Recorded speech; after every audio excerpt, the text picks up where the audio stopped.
Karlebo Mølle har altid været her. Men det har Karlebo Mølle ikke.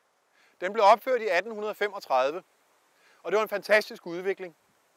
For det gav velstand og udvikling for ikke bare Mølleren, men for hele landzonen. Jeg hedder Lars Egedal. Jeg er kandidat for Venstre ved kommunalvalget den 19. november.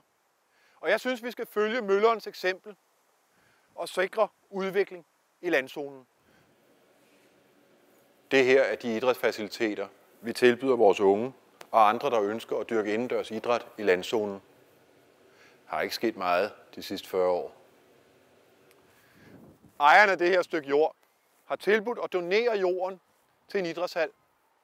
En idrætshal, der vil komme til at ligge umiddelbart op af børnekulturhuset, skolen og på den anden side idrætsforeningens nuværende faciliteter.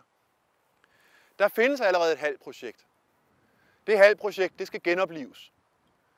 Og så skal vi have opført den hal hurtigst muligt til glæde, ikke kun for borgerne i landzonen, men for hele kommunen. Vi skal have seniorboliger i landzonen. Vores ældre naboer ønsker jo ikke at flytte fra landzonen. De skal have mulighed for at blive boende, så derfor er vi nødt til at bygge nogle ældreboliger, for eksempel her. Det har også den fordel, at så får vi frigivet nogle boliger til børnefamilier, og så kan de være med til at holde fast i vores gode Karlebo skole. Karlebo ligger lige midt i kommunen, og et trygt og sikkert udgangspunkt for ture til de forskellige seværdigheder i Nordsjælland. Hvis vi har opført en ny hal, så kan vi få frigivet klublokalet og måske lave en overnatningsmulighed for lejrskoler, for fodboldhold eller måske for kroens gæster. Hvorfor ligger det gamle teglværk øde hen? Her er muligheder for at skabe arbejdspladser, har mulighed for at skabe. Lad os få en idékonkurrence i gang. Lad os få skabt noget.